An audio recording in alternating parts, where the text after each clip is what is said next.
Et bonjour à tous et à toutes et bienvenue sur ma chaîne pour la suite des interprétations des cartes de l'oracle Béline.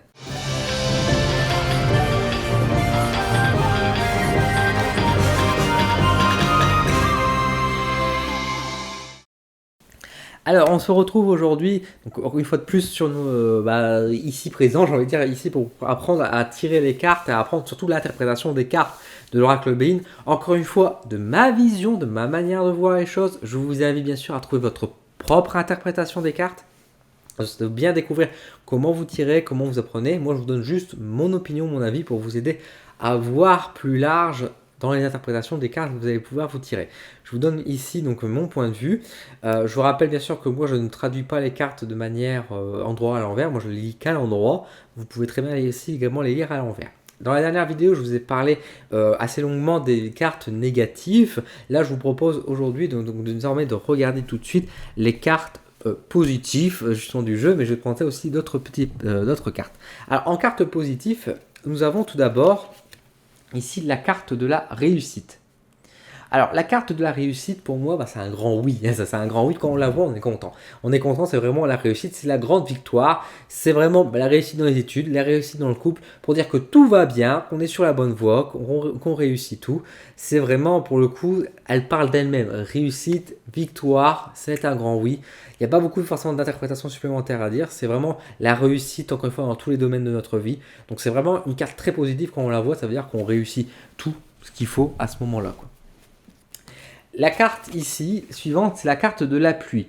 Alors, de la pluie, attention, pas la pluie, hein, de la pluie. Alors, la carte de la pluie ici a pour moi une interprétation un peu différente selon ce qu'on va voir. Déjà, la pluie, ça veut dire tout simplement qu'on est déjà bien ancré sur Terre, hein. C'est-à-dire qu'on est déjà, ça parle d'ancrage, ça veut dire qu'on on est sur la bonne voie, qu'on doit avoir plus confiance. C'est une carte qui parle aussi de confiance en soi, qu'on est sur la bonne voie, qu'il faut qu'on se développe sur sa confiance. Ça veut dire aussi qu'on est bien entouré, dans le sens où on a des appuis, tout dépendra des cartes qui sera sur le côté, bien sûr, pour interpréter celle-ci. Mais en tout cas, c'est une carte qui veut dire qu'on est quand même soutenu, qu'on est accompagné, qu'on peut avoir confiance, qu'on peut avancer avec foi, il n'y a aucun souci. C'est une carte qui peut représenter aussi d'une certaine manière l'aide des guides en fait. Pour moi, le soutien des guides dans le sens où ils sont là pour nous encourager, pour nous soutenir comme ils sont tout le temps.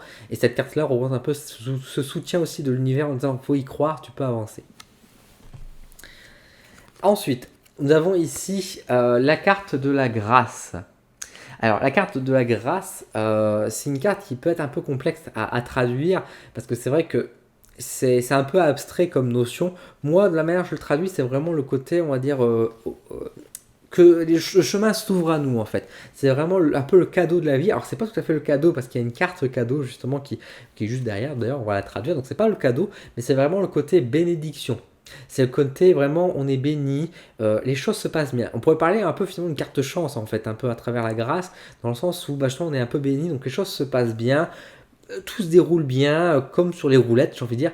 On est dans une sorte de bon esprit, de bonne humeur, de bonne attitude, ou en tout cas les choses se passent bien dans le calme, dans la douceur, dans l'amour. Donc c'est vraiment une carte qui est pour moi positive, donc on le voit. En tout cas, moi j'interprète de cette manière-là. Et justement, ça s'associe plutôt bien avec la carte suivante qui représente la carte ici, donc des présents. Donc pour moi, je traduis vraiment par les cadeaux de la vie. Donc les cadeaux de la vie, donc les cadeaux, ça peut être les cadeaux aussi, bien sûr, quand c'est notre anniversaire ou quand c'est Noël. Ça peut être traduit aussi par les cadeaux, le soutien, ça peut être une promotion également. Si on a la réussite, par exemple, dans un tirage professionnel, si on a la réussite et on a ça, ça peut très bien signifier la promotion. C'est vraiment les cadeaux aussi que les autres peuvent nous faire aussi, mais ça peut être également les cadeaux de la vie.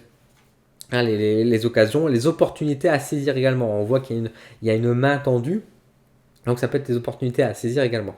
Donc c'est vraiment les choses. Ça peut représenter dans une certaine mesure aussi les dépenses. Alors c'est pas forcément une dépense négative, tout dépend encore une fois des cartes à côté, mais ça peut dire aussi que c'est une carte qui nous invite à dire par rapport à l'argent de dépenser pour son plaisir, pour s'amuser, pour se faire du bien finalement.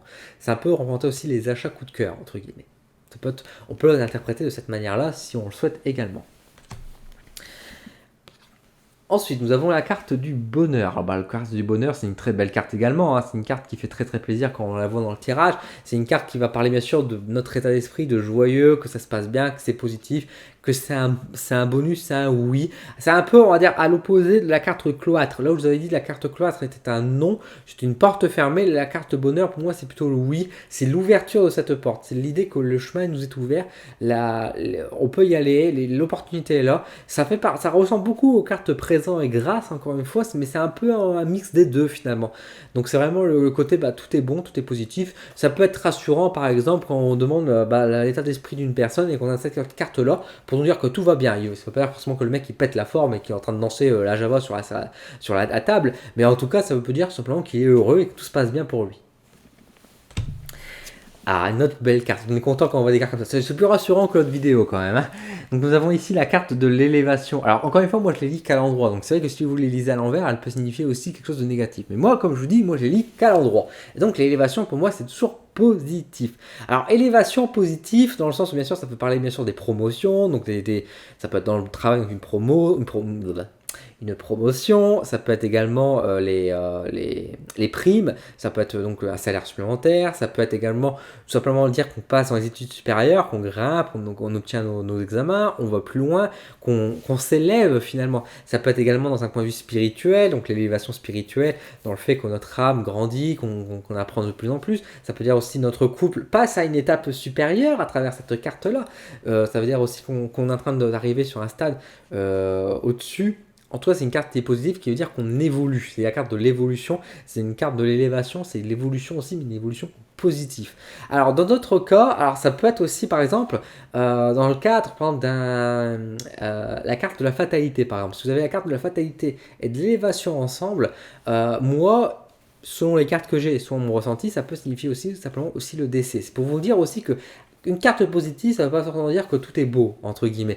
La mort n'est pas moche, hein, n'est pas mauvaise en soi. C'est toujours quelque chose d'assez dramatique et d'assez d'une souffrance, mais ça fait partie de la vie. Et la carte de l'élévation, ça veut dire simplement aussi que l'homme, l'âme du défunt, est en train de monter aux cieux, tout simplement. Donc ça peut être quelque chose aussi de rassurant, même si ça peut signifier également, d'une part, pourquoi pas le deuil, selon bien sûr le contexte et les cartes qui l'entourent. Mais de manière générale, encore une fois, c'est le côté, on passe à un stade supérieur, donc une élévation.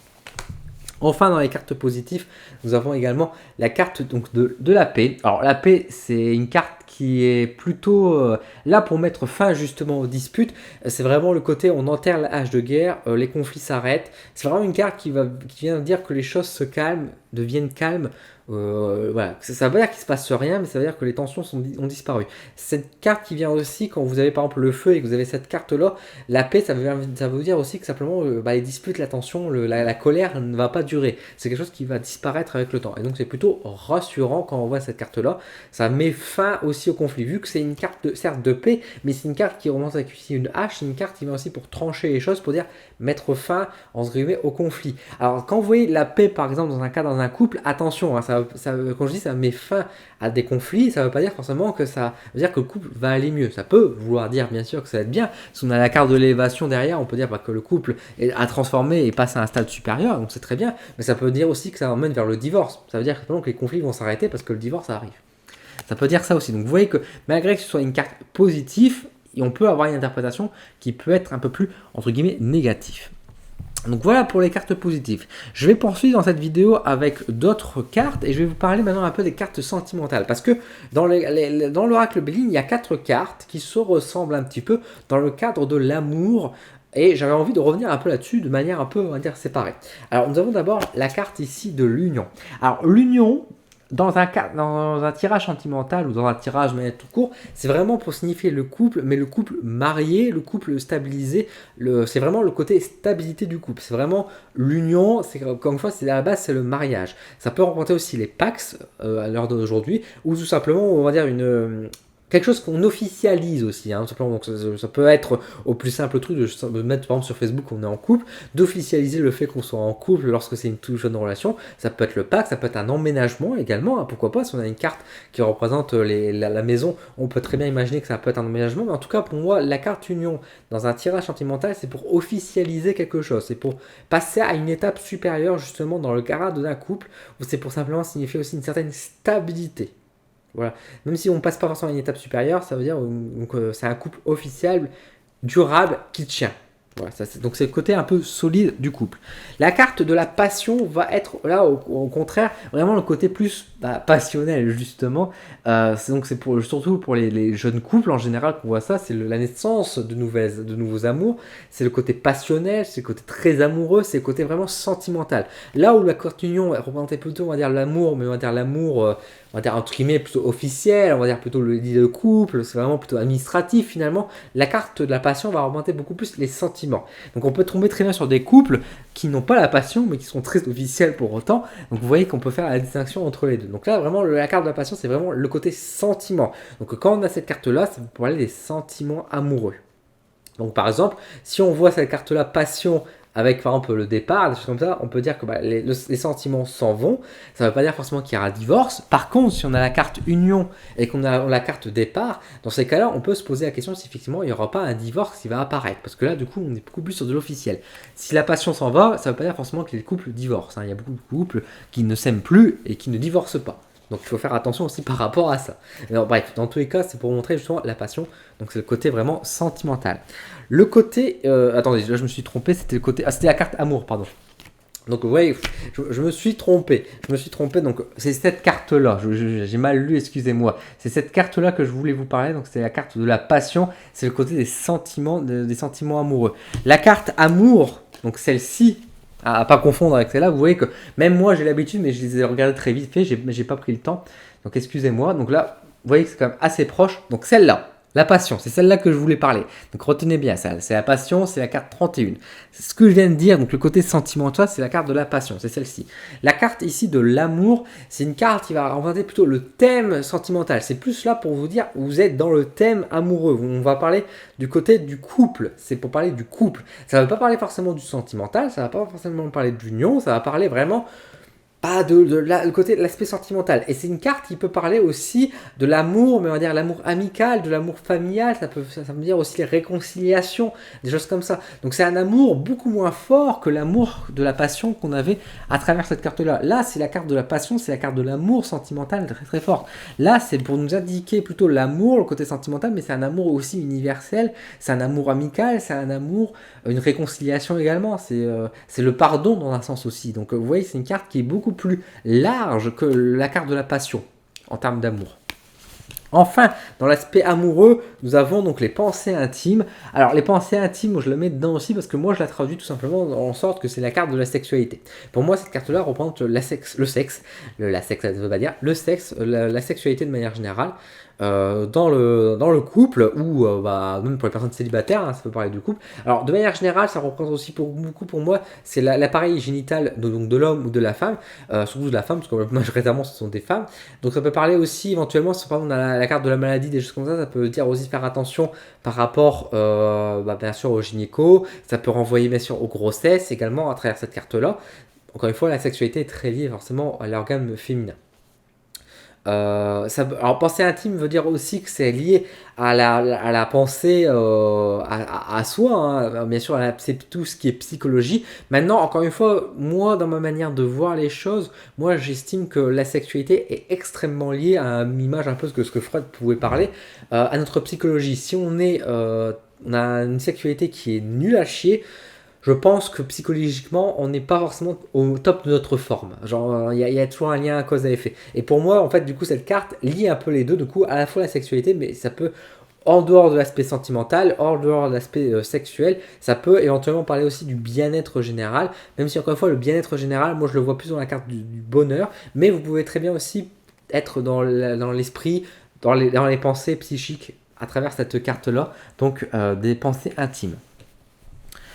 Voilà, pour cette vidéo je vais faire un dernier petit paquet avec les cartes que j'estime un peu de temps, de temporalité finalement, qui n'est pas forcément, il n'y a pas de carte qui exprime le temps, il n'y a pas de carte de saison, il n'y a pas de carte qui remonte les mois dans l'oracle Béline. Alors après il y a les signes astrologiques, vous pouvez vous relier là-dessus, mais il y a quelques cartes qui vont donner quelques éléments, on va dire je vais pas dire de datation, mais un peu dans la temporalité justement. À commencer par celle-ci, c'est la carte du hasard. La carte du hasard, encore une fois, c'est comme à l'esprit, c'est le hasard, c'est les surprises, c'est les éléments imprévus. positif ou négatif, encore une fois, ça reste neutre. C'est vraiment les choses qui se passent d'un coup, les choses qui se passent sans qu'on s'y attende. C'est les choses qu'on ne veut pas voir. Et parfois, cette carte-là, hasard, ressort lorsqu'on cherche quelque chose, une réponse, et qu'on n'aura pas la réponse. On a cette carte-là, hasard, pour nous dire simplement qu'il y a des choses qu'on ne doit pas savoir et qui resteront surprises, qui resteront mystérieuses finalement. Donc, c'est aussi quelque chose caché. C'est un peu, voilà, ça peut être, c'est pas forcément les mensonges, ça dépend encore une fois les cartes qui sont négatives qui peuvent apparaître derrière, mais ça peut être aussi les cartes, on va dire, qui dévoile les secrets et les mystères. Mais c'est une carte aussi dans le temps emprunté, dans le sens de hasard. Pourquoi le temps? Dans le sens où ça viendra quand ça viendra. En fait, il n'y a pas de notion de temps, il n'y a pas de date forcément à mettre là-dessus. Alors, la carte de la stérilité, que j'ai mis un peu dans le temps également, dans le sens où c'est pour dire qu'il ne se passe rien. Stérile, donc les choses qui ne se passent rien, c'est un peu la carte du désert dans l'oracle G. Il ne se passe rien, c'est calme, ça peut être long aussi. C'est l'idée de que ce soit long, lent. Vide. Voilà, c'est vraiment cet aspect-là qui ressort à travers la carte de la stérilité. Bon, je pense que vous voyez un peu l'état d'esprit. Donc, quand vous voyez cette carte-là, ça veut dire que c'est pas pour tout de suite. Ça veut pas dire non, ça veut pas dire oui. Ça veut dire que juste pour l'instant, c'est non. Enfin, c'est non, il se passe rien. Il se passe rien. C'est pas un non, c'est pas un oui, c'est juste que on ne sait pas, c'est le vide. Ah, justement, la carte de l'héritage. Alors, je vous en ai un peu parlé déjà de cette carte de l'héritage. Alors, la carte d'héritage, pour certaines personnes, va signifier le décès et le deuil. Alors, moi, je ne suis pas tout à fait d'accord. Elle peut bien sûr signifier le deuil, encore une fois, accompagner la carte de la fatalité. Mais à elle seule, la carte de l'héritage ne va pas signifier le deuil. Elle va annoncer pour moi la fin de quelque chose. Donc, ça peut être la fin d'un couple, la fin d'un procès, la fin des études, la fin d'une amitié. Ça peut être la fin aussi d'un boulot. Enfin, voilà, ça rend vraiment lié de fin. Héritage veut dire aussi que ça peut... Donc c'est la fin au sens large, donc ça peut être la fin, mais ça peut être aussi ce qu'on va obtenir, ça peut être les papiers, ça peut être les contrats, c'est comme ça qu'on va obtenir suite également à la fin de quelque chose. Donc par exemple, l'héritage, tout bêtement, s'il y a eu un deuil, un décès, ça peut renvoyer également à l'héritage. Maintenant, attention, tout deuil ne signifie pas héritage derrière. Ça peut dire aussi les expériences. Attention, ça peut être les expériences reçues. Donc ça amène la fin de quelque chose et donc l'expérience qu'on a reçue derrière. Ça peut signifier aussi par exemple le diplôme qu'on reçoit après la réussite du bac par exemple, ou la réussite des études. Ça peut être la fin d'une autre contrat. Donc c'est vraiment le côté fin acté également. Vous voyez, c'est aussi la fin et la conséquence en fait, à travers cette carte-là. Nous avons également la carte du changement. Donc le changement, tout simplement, encore une fois, c'est assez lié aussi à l'image de fin, mais c'est vraiment le côté qu'il y a quelque chose qui se transforme, qui évolue, c'est la carte de l'évolution, du changement. On passe d'une étape à une autre. Donc encore une fois, la carte du changement peut exprimer aussi dans le temps quelque chose qui se transforme dans la durée. Qu'on passe d'une étape à une autre, on passe de l'hiver au printemps, qu'on passe de l'été à l'automne. Le changement, on peut dire aussi un changement de caractère, bien sûr, un changement dans le couple, etc. C'est pour dire qu'il y a une transformation de quelque chose. Enfin, nous avons également ici la carte du retard. Donc là, le retard qui est sans doute la seule carte, on va dire, du temps, où on a vraiment une notion de temps qui est assez claire et précise. Le retard, tout simplement pour dire que les choses ne se passent pas tout de suite, que les choses sont en retard. Donc ça peut dire que les choses viennent plus par la suite. Retard, ça peut signifier aussi dans certains cas, moi, que je vois avec la roue, que ça peut signifier aussi les pannes, dans le sens où panne d'aspiration, panne du véhicule par exemple également. Ça peut être les... je vais pas dire l'échec, mais en tout cas les choses qui sont ralenties également. Que les choses n'avancent pas au plus vite parce qu'il peut y avoir un blocage, mais plus que c'est pas forcément un blocage comme le cloître qui mettait une porte fermée, mais plus les choses un boulet qu'on traîne également derrière et qui nous ralentit. Voilà comment on pourrait traduire la carte ici du retard. Donc voilà pour aujourd'hui, je pense que j'ai déjà fait pas mal de cartes, j'espère en tout cas que ça a été assez clair. Dites-le moi en commentaire si vous avez tout compris, si vous voulez que je revienne sur une carte, si vous voulez avoir un peu plus mon opinion sur une carte, n'hésitez pas à me le dire en commentaire. N'hésitez pas à me dire également votre interprétation de chaque carte, qu'est-ce que vous en pensez, comment vous la traduisez. Chacun peut avoir son avis, encore une fois le but c'est de partager, et puis je vous invite bien sûr à donner aussi votre avis, encore une fois chacun son apport pour interprétation. Je vous remercie d'avoir regardé cette vidéo, je vous donne rendez-vous donc pour la suite, et donc probablement la dernière vidéo de l'oracle Béline, sur les interventions de la carte de l'oracle Béline. Merci de me suivre, et je vous donne rendez-vous très bientôt sur la chaîne pour d'autres vidéos. À bientôt!